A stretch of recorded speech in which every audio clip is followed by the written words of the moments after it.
Hi guys, thanks for tuning in to another Q&A video on ForgottenWeapons.com. The questions we have today are primarily from Patreon supporters. First off, I'd just like to say thank you very much to everyone who contributes to help support me on Patreon. That is a very large part of what allows me to continue to do this on a regular basis as a full-time thing. So thank you very much. Hopefully you enjoy what we're putting out here. Now, the first couple questions I have are not actually from Patreon. However, they are questions that I have seen over and over and over again in YouTube comments. And so I thought we ought to at least address those. So we're going to start off with a question about guns flexing in slow motion. This comes up primarily with the AK, but pretty much every time you put up a video of a gun in slow motion, I'll get a lot of comments from people who say something like, wow, that gun is horrible. Look at how it's wibbly wobbly bending all over the place when it fires. Competitive gun X was obviously a lot better. Well, it's not the case. Actually, having done a bunch of high-speed video of rifles now, you might be surprised to find that virtually all shoulder rifles flex a lot in slow motion. Some of the parts that you might expect, like spring-loaded rear sights, bounce all the time, and then parts that you wouldn't expect, like the barrels flexing. This is just a normal fact of life, and that's what happens when shoulder rifles are fired. Now, it's happening because the barrels tend to be relatively thin. If you were to get slow motion video of something like a 1919 A4 with a barrel that's probably an inch in diameter, yeah, that one's not going to flex so much. But thin barrels, which are required to have a light enough rifle to be a shoulder rifle, those things are going to flex all over the place. They kind of look like they're made out of jello on high speed. Now, the AK in particular does this more than others because of the way its gas system is set up. It has a gas port that's fairly far forward. It has a rather large mass of gas piston and bolt carrier, which are one single component part. And what happens is, and you also have a relatively large distance between the center axis of the bore and the center axis of the gas piston. So what happens when you fire it is the gas comes into the gas block and it's going to throw the barrel, the gas piston backwards. Because of Newton's law, when the gas piston goes backwards, you've got an equal amount of force pushing forward on the gas block. Because the gas block is relatively high off the barrel, it has a lot of moment, and it's going to tend to push the barrel down. So the gas piston goes this way, the gas block tries to go this way, but it can't because it's tethered to the barrel, so it tends to go down like this instead. And if you watch high-speed clips of AKs firing closely, once you know to look for that, you'll see it. You'll see that the motion really comes from the gas block rather than anything else. Anyway, the point being, pretty much any gun, when you've got high enough resolution and slow enough frame rates, you'll see them do that.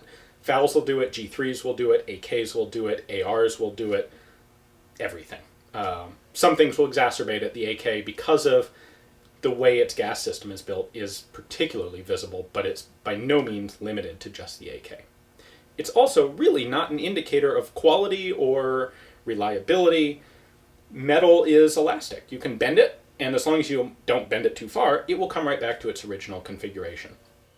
All right, our second question is another YouTube repeat hit that really I would like to try and address, and that is on the nature of destructive devices, explosives, and tax stamps. So legally, in the US, if a firearm has a bore diameter over ½ an inch, it's considered legally a destructive device, and it has to be registered per the National Firearms Act, the NFA. If you think about that for a moment, you'll realize that that's like every shotgun except 410s. That's true. Mechanically, they have bores over ½ an inch in diameter. However, they are exempted as having a sporting purpose. And this was obviously well known when the law was written and taken into account. The idea being, if a rifle over 50 caliber is really a pretty huge thing. At that point, you're talking about something like a Lottie anti-tank cannon, whereas shotguns have much larger bores relative to their actual kinetic effect. So what they wanted to do was restrict single projectile weapons, and so they did that with the ½ inch limit.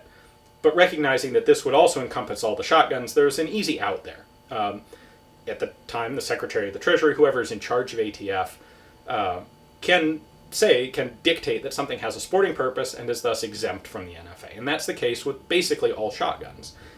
as a side note, when and if there is a shotgun that the leadership or the management of ATF would like to have limited as a destructive device, it's relatively easy to do so. They just have to get rid of its sporting purpose exemption. For example, the street sweeper shotgun was, after political lobbying, determined to be a destructive device. They didn't have to pass any special laws because it already has a bore over half an inch. You just basically say, oh, that's no longer considered a sporting purpose, and it becomes an NFA registered item.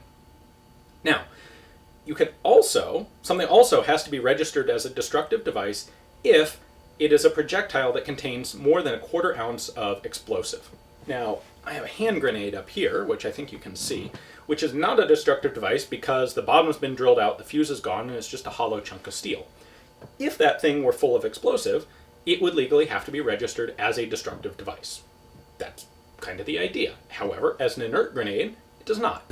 The same thing applies to projectiles. If I have, let's say, a 50 millimeter anti-tank gun, I can have as much ammunition for it as I like, as long as the projectiles don't contain over 1/4 ounce of explosive each. So what people who own these sorts of artillery pieces do is they fire solid, commonly called inert projectiles. And typically there are a lot of inert projectiles made and stockpiled because that's what the military uses for training. It's a lot cheaper to have just a solid chunk of metal that you can let the guys fire downrange to learn how to run the gun than to have this elaborate fusing mechanism and explosive, not to mention the extra potential hazard of toting around explosives with, say, untrained gun crews. So with every type of artillery piece, they always make inert ammunition. That stuff's usually surplused at some point because it's not explosive, it's just chunks of metal. And that's what most owners are going to shoot. You don't have to paper that stuff. You don't have to have a tax stamp on a projectile, no matter how big it is, if it doesn't have explosive in it. So occasionally you may get people who, for whatever reason, have the wherewithal or special permitting and decide they do want to fire some explosive stuff. That's really pretty darn rare. Whenever you see me shooting stuff that's destructive device firearms, I'm shooting inert projectiles. And so you look at it and no, I or no one else has to pay a $200 tax stamp per shot because we're just firing solid chunks of metal. So that's the important distinction here. Is there are two different things that make a firearm or an object legally required to be registered as a destructive device. The firearm, it's based on bore size. The projectile, it's based on explosive. I'll throw this in. You may be wondering, well, what's some context for 1/4 ounce of explosive? It actually really comes down to 20 millimeter.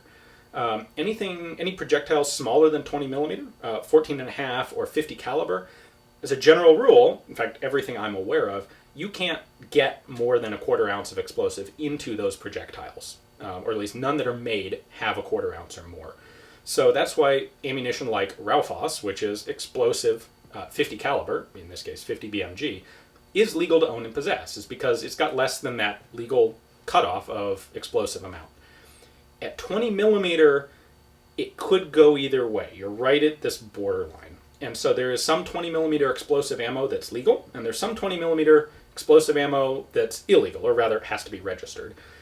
And the number of people who know the difference and can tell you, the Finnish 1939 observation stuff is fine because it's got 0.24 ounce, but the Russian, the German aircraft cannon load is illegal because it's got 0.28 ounce. Those people are extremely few and far between, and no commercial seller who has any amount of sanity is going to put himself at risk of accidentally getting that wrong and losing his license and his livelihood over an explosive projectile that there's very little market for anyway. So 20 millimeter or over, the general rule of thumb, is got to be papered. Under 20 millimeter doesn't have to be papered. All right, our next question, this is the third and last one that I'm taking from YouTube comments. And again, these aren't questions that people say in YouTube that they'd like to hear answered. These are things that I see asked way too many times, and I kind of get tired of answering them on YouTube. So I figured we'll address them here and see if that has some effect. The third one is similar. It's about how the NFA addresses short-barreled rifles. I do a lot of videos, relatively speaking, on guns that would be short-barreled rifles but are exempt. Typically stocked pistols, so broom-handled Mausers with shoulder stocks, Browning high powers with shoulder stocks, all sorts of either low production or prototype or just interesting pistols, typically from the 1920s or earlier, that have shoulder stock attachments. We did the Benke Tiemann folding shoulder stock on the Luger, all that sort of stuff. And those are usually exempt from the NFA. And a lot of people seem to assume that that's because they're of a specific age or they qualify as a curio and relic. That's a misconception. In reality, the only guns that are exempt from the NFA for any reason are ones that are specifically exempted by ATF. Now, ATF has put out a document. It's a print document that they'll mail you if you get an FFL or a curio and relic license. It's also a print document that you can download from their website. I've got a link in the description text below where you can get a copy. And this document includes a bunch of different things. One thing it includes is a curio and relic list, which is what firearms are specifically eligible or qualified to be curio and relic guns. All that means is that if you have a curio and relic FFL, you can have them mailed directly to you without having to go through anyone else. This document also includes a list of guns that are exempt from the NFA for varying reasons, but typically a gun is exempted because its primary value comes from its collectability and because there are very few of them around and they're of particular interest historically. So that section of the document will list exactly what are exempt. And while the two generally overlap, if you had a Venn diagram of curio and relic guns and NFA exempt guns, they almost totally overlap, or rather the NFA guns would totally sit inside the curio and relic list, but that's not necessary. That's not something that automatically happens. It just is a coincidence, an unintended consequence of the way these two things are done. So, for example, if you have a broom handle Mauser and you want to know, can I legally put some stock on it, take a look at this document, look down to find your model of broom handle Mauser, and it will tell you exactly which ones are exempt. It won't tell you which ones aren't, but if it's not on the list, it's not exempt. Now, as a general rule, any shoulder-stocked pistol produced before World War II probably is, as long as you're using the original stock. So things like that Benke Tiemann folding stock are fine. Specifically, Browning high powers made by Inglis for China. Those are specifically listed. Those are okay with their original stocks. Some Lugers are. A lot of broom handle Mausers are, although if you buy a broom handle Mauser that was made in China recently, it won't be. I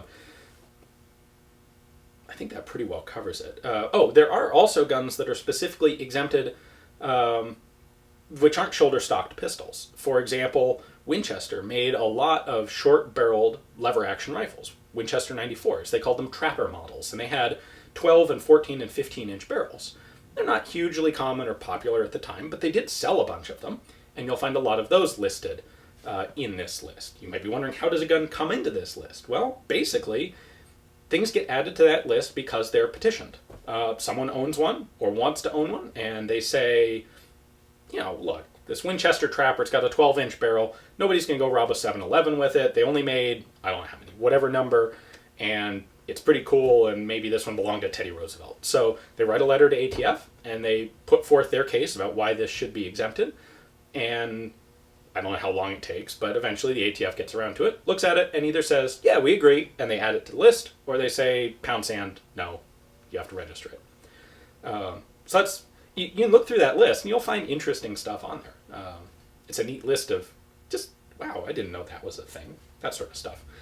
You'll also see, interestingly, a lot of cases where it's some specific make and model and specific serial number of a gun is exempted. Again, because someone wanted exemption for their particular gun, which in some cases could be a specific gun with historical provenance. Maybe you've got the gun that was in the 1900 World Fair exposition, or maybe yours was a specific gun belonging to a president or some other famous figure. But you'll find some that are exempted by make and model, and some that are exempted specifically by serial number. All right, now we're going to get into Patreon questions. So first off, from Kevin, thanks for the great videos. Apart from the coffee mill built into the Sharps carbine buttstock, are there any other odd attachments to firearms that you know of?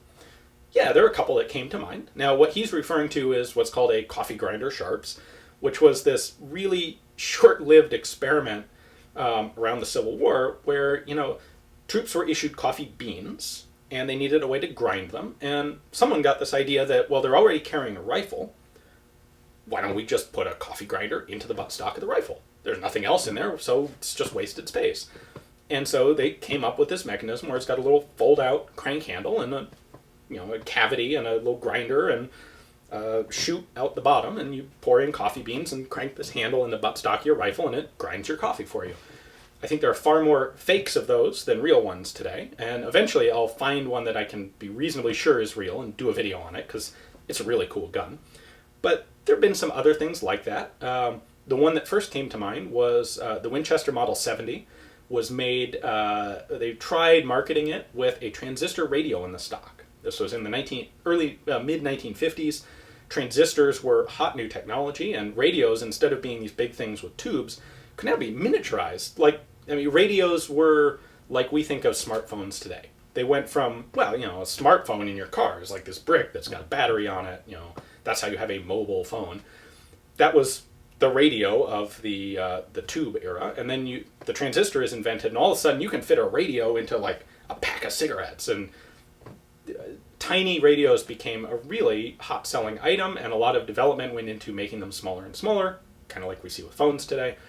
And Winchester actually got the idea to try putting one in the buttstock of a rifle. Maybe it gives you some music to listen to while you're sitting in a tree stand. I think I have heard of or seen pictures of like a .22 caliber survival style rifle that also had like an emergency weather radio built into the stock. Although when I was doing some research for these, I couldn't find that, but I think it's out there, and I'm pretty sure someone will probably have found it and mentioned it in the comments below. That's the coolest one I was able to come up with. Obviously, there have been a lot of examples of storing ammunition in a rifle stock, especially with combination guns or survival type guns. They'll put a little trapdoor in the stock and you can hold a couple cartridges in there. With old flintlocks, of course, you do the same thing to carry patches or ball or whatever shooting supplies you needed. And then, of course, if you don't care about safety rules whatsoever, the PPSH-41 submachine gun is actually co-designed to be both a submachine gun and a chair. I don't recommend that all that much, but if it works for you, there you go. All right, from Stefan. What's the best rifle or pistol that never was? There have been so many prototypes made over the years that weren't adopted. Something inferior won out instead. So what's the most egregious example of a gun that should have happened but didn't? I'm not really going to answer the question because it's really hard to say, for the reason that I'm actually going to get into as an answer instead. And when I read this, what occurred to me was the gun that wins a competition is usually a pretty problematic piece. What'll happen is a firearm will win a military trial, and it'll get adopted into service, and then it'll be in the service for 10 or 20 years, sometimes way more than that, sometimes 50 or 60 years, kind of like we see with the AR-15 today. Over that time, the gun is incrementally improved and iterated and developed to the point that 20 years after a gun is adopted, it's very much a different piece from what was actually in the trials. And if you compare the two, the developed version of the gun will just absolutely run circles around the trials version. The 1911 is a good example. Trials 1911s had all sorts of problems. Today's 1911, if it's built right and not a cut rate attempt to sell something really cheap, is a much better pistol. The AR-15 is probably the best example of this. We've all heard the stories from Vietnam about all sorts of just horrible problems that the M16 had, whereas today's M16 is, I think it's hard to argue against it being the best military firearm currently in existence. So if you want to look at what's the least, what's the worst gun that was ever adopted, well, the guns that are adopted are always kind of bad in relative terms. So for that reason, I found it a hard question to answer, but I thought it brought up an interesting side note. All right, from James. Why you do such a good job of pronouncing the names of firearms and makers in their native languages, but why do you not pronounce Walther in the German way, which I presume would be Walther? Thank you, James. I try to get pronunciations right. I fail at it a lot, but I do try to improve over time. What you bring up with Walther, the issue here is Walther is a common American brand. I know it's a German company, but Walther is heavily marketed here. It's kind of like Volkswagen. To me, Walther is a term in English that I use, and it's in common usage, and if I were to say Walther, a lot of people would look at me pretty weird. When I have something like Schwarzlosa, well, that's fine. Nobody's ever heard of that anyway here, so I might as well pronounce it in as correct a German pronunciation as I can. But just like I wouldn't talk about getting my new Volkswagen, I'm not going to talk about the new gun from Walther, because it's an American company. Llama is the same way. That's not pronounced correctly in Spanish, llama, but that's how everyone says it here in the United States. It's in common usage, and it's a common brand. So that's why. Right or not, that's the explanation for why I do that. From Bert. Hi Ian, as you know, most submachine guns in 9x19 or larger caliber work on the API, Advanced Primary Ignition, principle. As I understand it, the round gets ignited while it is still being chambered. How does this relate to head spacing the round? How can you achieve proper head spacing while the round may be building up pressure and not fully chambered, especially when many rounds are fired and the chamber becomes somewhat fouled? So I understand what you're saying, and it is commonly accepted that submachine guns are API guns. However, I don't think that's really technically the case. What a submachine gun has is a fixed firing pin, and it is going to fire immediately upon chambering a cartridge. But that's not really the same thing as a true advanced primary ignition firearm. A true API gun would be something like a 40mm Oerlikon gun, which is, first off, you can generally distinguish them because they're going to have rebated rim cartridges, which means the actual case head is smaller in diameter than the body of the cartridge. The reason for that is the chamber, these guns don't really headspace in the typical way. The chamber is much longer than the cartridge is. The head of the bolt actually fits into the chamber. And so what happens is the cartridge is run into the chamber, and it is fired while it is still accelerating forward. The difference here is that it has a long distance of travel inside the chamber where the case walls are still fully supported. With a 9mm submachine gun, the API that you would be talking about would actually be happening with the case unsupported, because on a 9mm submachine gun, the cartridge can only go in 100%. It can only go into the point that the bolt face is flush against the back of the barrel, and then the bolt face is bigger than the chamber and hits a solid wall and stops. Now, are you going to get this millisecond early ignition if the firing pin's a little long or the primer's a little sensitive and maybe it's closing, and it fires here instead of being totally closed? That's a possibility, but that's not really how the guns are designed. And that difference in ignition time is so slim that it's not really going to impact anything about how the gun is working. With a true API gun, the whole projectile is actively moving forward, or the whole cartridge is moving forward at a significant velocity and over a significant distance while being fired. So the active firing really does have to first decelerate it and then accelerate it backwards, which is why they do that.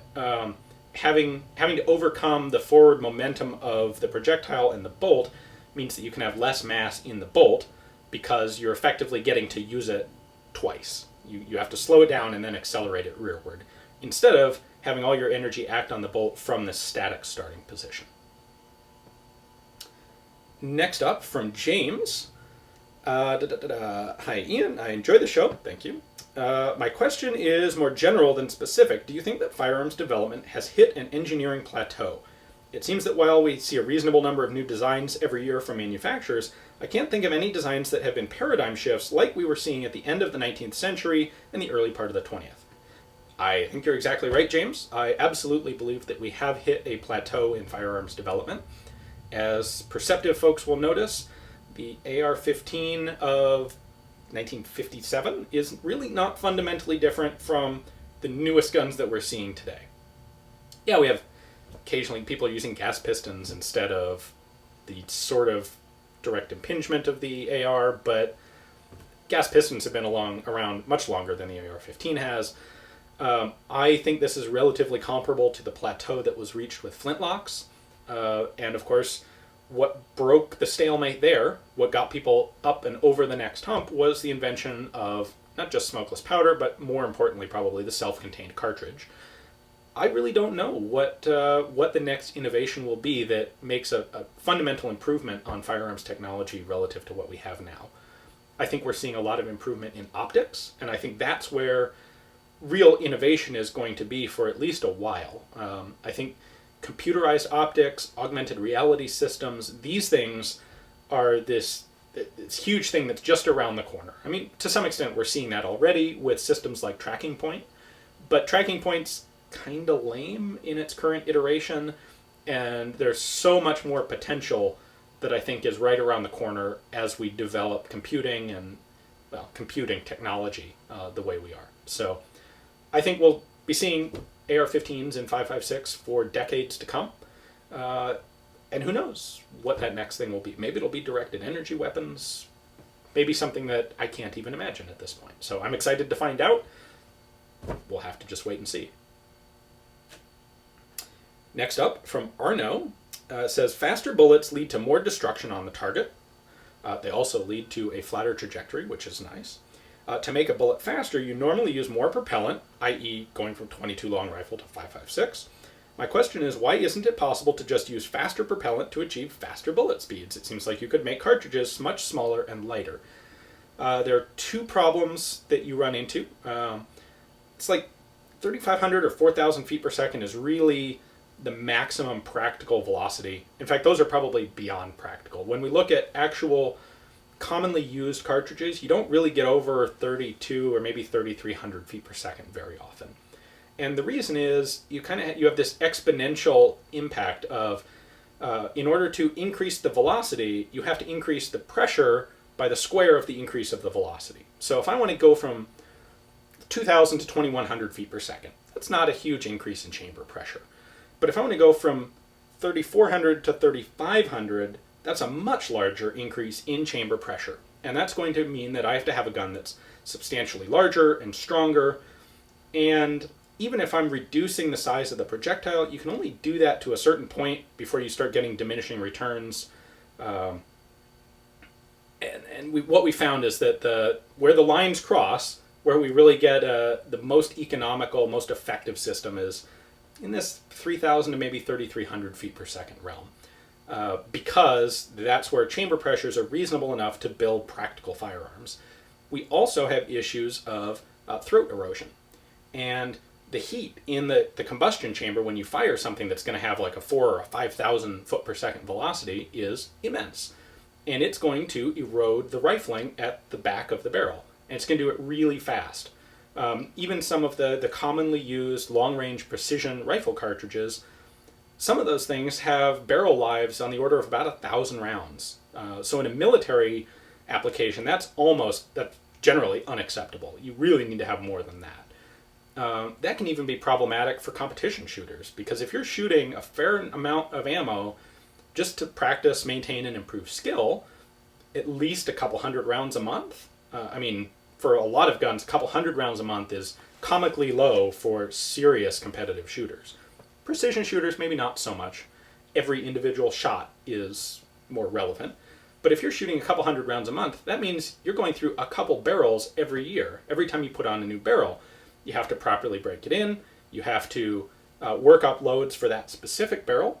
And then you're almost immediately watching for the breakdown in accuracy as the throat end of the barrel gets burned away by the combustion temperature. So the hypervelocity cartridges would have even more problems in that area, and that's another major contributing reason why we don't have those sorts of things.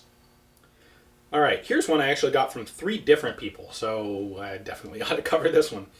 Jake, Leonard, and Jonathan all ask minor variations on the question of, where do I get my information on the weapons I review? Things like trials results, backgrounds on development, in particular guns where there may not be a whole lot published. The answer is I have a variety of different sources. One of them, of course, is a book collection.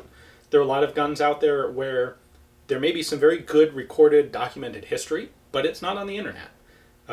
For all the information that is available on the internet, scans or reproductions of old technical documents are not the internet's strong suit. I think that will probably change someday. I'm actually kind of trying to help change that myself. But for the time being, often you'll get much better information out of a detailed reference book than you'll find on the internet. And a lot of these books are things where they didn't print very many, maybe 100 copies, and this was 30 or 40 years ago, and then the book goes out of print.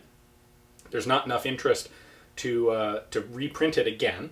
It'd be a money-losing proposition. So there aren't many copies of the book floating around, so the information in it fails to become common knowledge. But if you can find a copy of the book, you have a good, ready source of someone who's done first-hand research already. I don't do that much first-hand research myself, although I do have a small collection, mostly digital, of firearms manuals, testing reports when possible, basically things that I have found in the collections of friends who have lots of documentation and been able to record myself. So honestly, that doesn't come up all that often, but it's really cool when you can find it. Normally, I find those things in print books where someone's doing research on a larger subject, and one of the things that they touch on is a trials report. The guy doing the book research finds that trials report deep in some government archive somewhere and reprints or copies or summarizes the most important elements of it. I also, of course, have a bunch of knowledgeable people that I like to communicate with, and often those people know a lot more about particular guns than I do, so I can ask those guys. Occasionally, with newer stuff, sometimes it's even possible to get access to some of the people who had first-hand experience in developing or using the thing. That's a valuable source when you can find it. There is some material on the internet that you can get. You always have to be a careful judge of how accurate and reliable it is.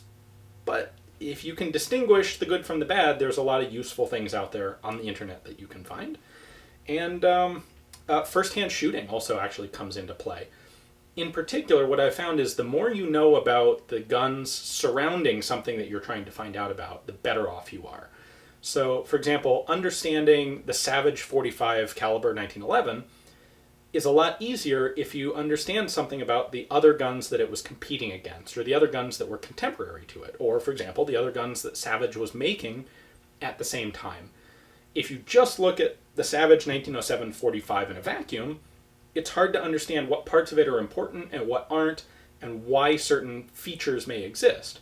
But if you look at it in the context of, here's the 32 caliber version that was kind of done right at the same time, or maybe they were using the 45 to fund the tooling development for the 32, and then here's the 1911, or the early iterative developmental versions of the 1911 that it was competing against, and here are some of the foreign pistols. Here's the FN model 1903 that was out at about the same time. All those things allow you to make much better inferences about the 1907 itself just by looking at it. So when you combine a couple of these different information sources, to me, that's ideal. That's when you can get confirmation of, you can make a theory and say, well, you know what, I bet they did this because of that.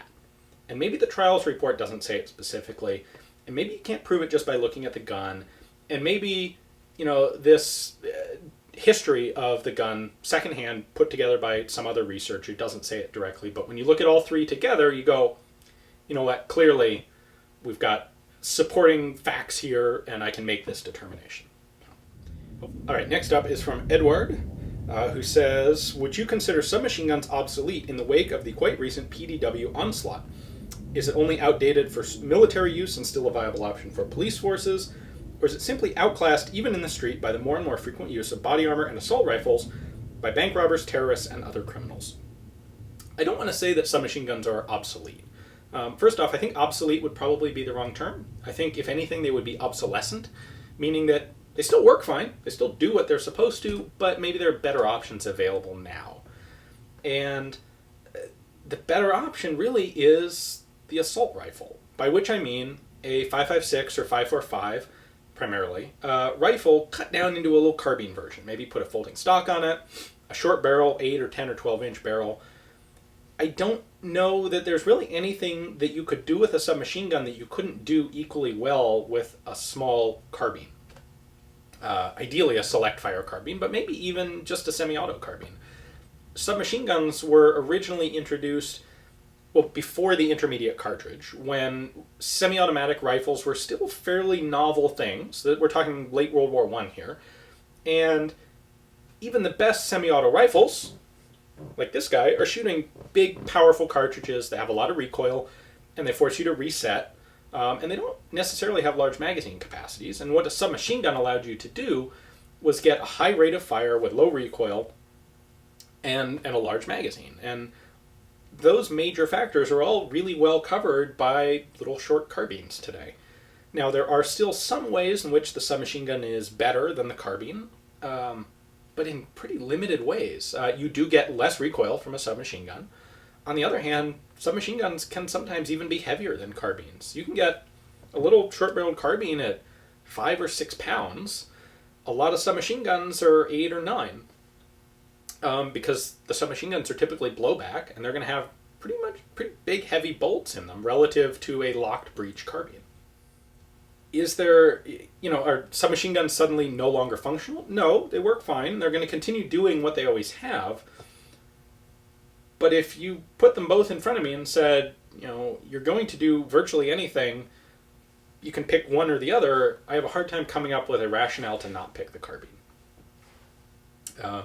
And things like you mentioned here with body armor are just another factor in favor of the carbine. That a higher velocity carbine projectile is going to be better suited to going through body armor. Now, certainly there are some submachine guns or PDWs that can match that, but not really any that do it better. Something like a P90, it's a little bit smaller. It will do a decent job on body armor with the proper ammunition, but is it that much better than a short .223 carbine? That's a hard justification to make. Got one here from Michael. Says, what would you say has been the most obsolete small arm at the time of adoption? And I had something that immediately came to mind when I read that question. It's the perfect example of this, and it is the Portuguese Guedes rifle. They look a lot like a Martini. They're a single-shot, falling block rifle, black powder cartridge rifle, and they were adopted by Portugal as the new, cool, advanced, high-tech infantry rifle in 1885. Now, what happened in 1886? Smokeless powder is invented. So no sooner have they adopted a single-shot black powder rifle than all of a sudden the entire world is dashing towards smokeless powder, Spitzer, magazine repeating rifles. And what's funny is the Portuguese, they managed to wiggle their way out of this, kind of by luck. They immediately develop a new rifle, or adopt it, the Kropatschek, and in 1886, Portugal adopts the Kropatschek, which is a smokeless powder, or at least semi-smokeless, I don't know the exact powder composition, but tube magazine repeating rifle. Now they've got tens of thousands of these single-shot Guedes rifles that they managed to produce at exactly the worst possible time, and they are lucky enough that a couple of the territories in South Africa, the Orange Free State and the Transvaal, are kind of desperate for small arms as the Boer War is about to kick off. And Portugal is able to sell all of their Guedes rifles to the South Africans, who are happy to get anything that they can get their hands on, whether it's old technology or not. So Portugal narrowly avoids having completely re-equipped their army with an immediately obsolete rifle with the Guedes, and instead getting the Kropatschek. Last question for today. It's from Eric, who says, how close is the United States military to replacing the standard 5.56 millimeter round with one of the intermediate cartridges? Which intermediate cartridge do you prefer and why? Couple elements to this. First off, as I've mentioned in some of these previous questions, I don't think the 5.56 is going anywhere. I don't think the AR-15 is going anywhere. I think we're kind of at an engineering design plateau as far as this type of firearm goes. And what's interesting to me is that I think the 5.56 has become old enough and boring enough or standard enough that a lot of people don't recognize it as an intermediate round. All of a sudden, intermediate now means something between 5.56 and 308, when in reality, intermediate is 5.56 is the very basic definition of intermediate. Intermediate means between a pistol and a full power rifle, and 5.56 falls perfectly into that space. Now, obviously, what Eric's talking about are things like the 6.5 Grendel and the 6.8 SPC and the 300 Blackout and this whole slew of 6 to maybe 7 millimeter cartridges that are in development. I have no doubt that a lot of these cartridges are, on paper, technically better than 5.56 at various specific tasks. I'm sure some of them are more efficient. I don't think any of them are sufficiently improved over 5.56 to be even remotely worthy of mass adoption by the US military or really any other substantial military out there. I think the 5.56 does pretty much just a fine job, especially with the heavier bullet loadings that have been developed in the last couple of decades. Things like 77 grain 5.56, it's a pretty darn good cartridge. Could it be more efficient? Sure. Is it going to be more efficient, enough more efficient to be worth scrapping the old rifles and replacing everything in the supply chain? I very seriously doubt it. What is my favorite of these intermediate cartridges? To be honest, none of the new ones have really gotten me all that excited. I honestly have minimal trigger time with any of them. The one that I kind of like the most is actually the Soviet 5.45. It's a very effective round. What's nice is it's a little bit nicer on recoil than 5.56. It's a little bit lighter as well. Not by a lot, but when you get enough bulk of it that you're carting around, it actually does make a difference. And I like the fact that it just works. It doesn't hurt that it's super cheap. Of course, 5.56 is too these days. But I think the 5.45 by 39 is a really nice compromise cartridge for this sort of carbine. All right, that is going to do it for today. Thank you very much to everyone who contributed questions. As always, there were probably 10 times as many questions submitted as I was able to actually address here. But again, thank you to everyone who contributes on Patreon. It is a massive help to me that you guys are willing to do that. And I will see you in the next video. Thanks for watching.